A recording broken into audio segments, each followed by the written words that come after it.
8, o asterisco asterisco asterisco asterisco asterisco asterisco asterisco asterisco asterisco. Super Kyoken X3. 859, 943, 635.2/0 asterisk asterisk asterisk asterisk asterisk asterisk asterisk asterisk asterisk. Super Kyoken X4.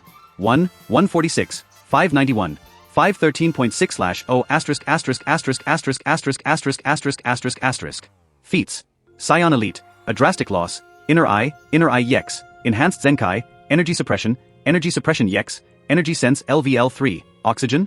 Who needs it? LVL1. Oxygen? Who needs it? LVL2. Oxygen? Who needs that? LVL3, Strength of Conviction, Gamer's Mind V2, Lucky Shot, Second Wind, a chance for regrowth, Desperation. Remaining feats. 1. Special feats. Super Kaioken X4. Perks. The Gamer, How Old Am I?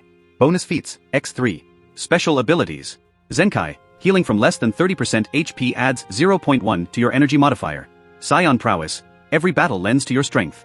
Every battle you participate in which you damage someone past 80% HP, adds 1 to your battle count. Inner Eye, possesses the third eye, in the middle of the forehead. +1 to Perception. -1 to Charisma, +0.2 to Energy modifier. Unlocks Feat E Energy Sense LVL2. Super Scion.